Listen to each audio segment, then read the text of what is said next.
Good morning everyone, welcome to Jasper Tramway. My name is Matt, I'll be your guide for our short journey up to the top today. It'll take us about 7 minutes to reach the Jasper terminal. In that time I'll just give you some information about the area as we go.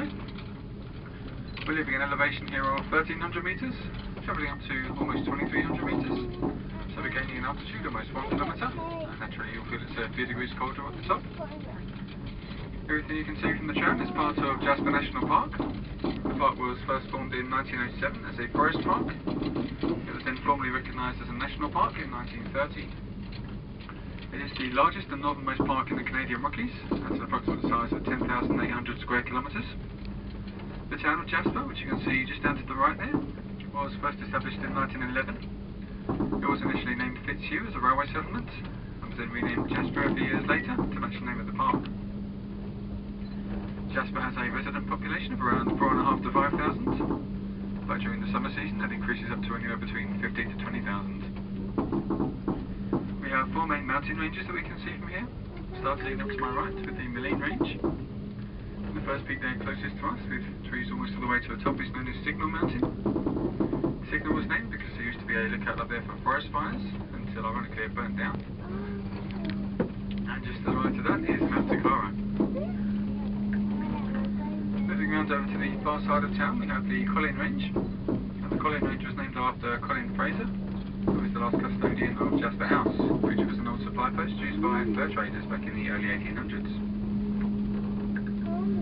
And just up to the left hand side here, you can see the Victoria Cross Range. Many of the peaks along here were named after soldiers who won the Victoria Cross Medal. And the triangular shaped peak you can see straight ahead is named Pyramid Mountain. Just coming past the tower here, guys, we'll feel a bit of a swing forwards and backwards in the car. You may just want to hold on for a few moments as we pass it.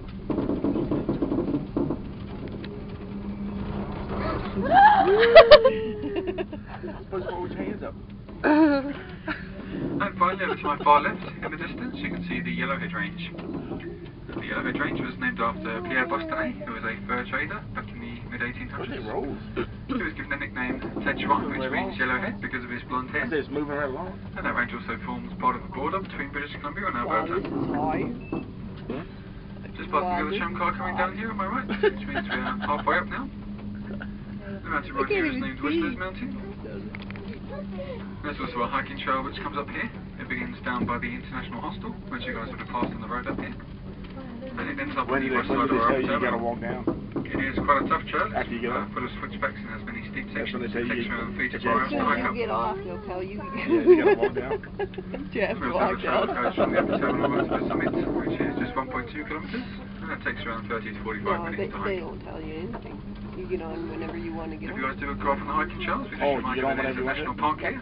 Oh. And we ask that you please don't remove any rocks or plants from the area or disturb or feed the You can wildlife. be up there in 5 hours. From up here you can get a really good view of some of the lakes and rivers in the area. Over to the right hand side of town especially, we have 3 quite distinct lakes with a nice deep blue colour.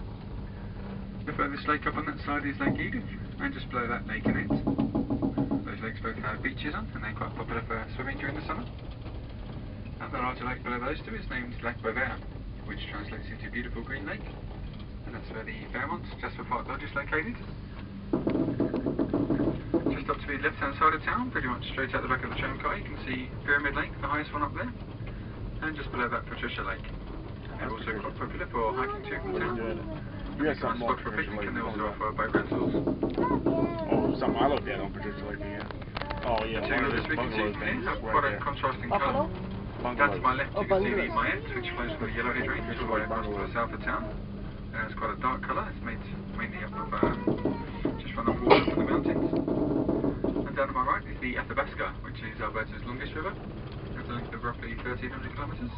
So that It begins at the Columbia Ice Fields and carries with it what's known as glacial silt or rock flour, which is what gives it its nice light colour.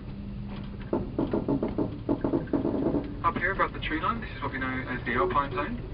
The conditions up here become too harsh for the trees to grow at this elevation, but we do get some wildlife up here.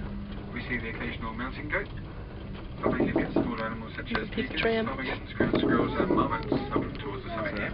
There's a piece of tram. Whistler's Mountain was actually named after the sound that the marmots make, the high-pitched whistling sound. That's how the mountain got its name. There goes my ears.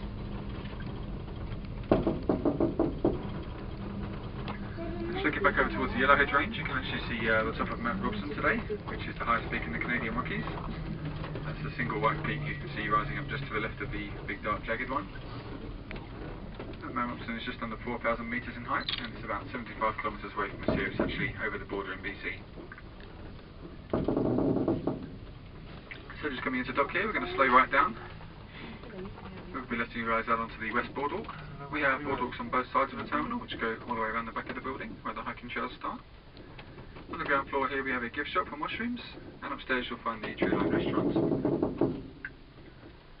And if you're ready to come back down, if you just make your way back to the lobby, which you'll see in the middle here, and we'll get you on the next available tram car down.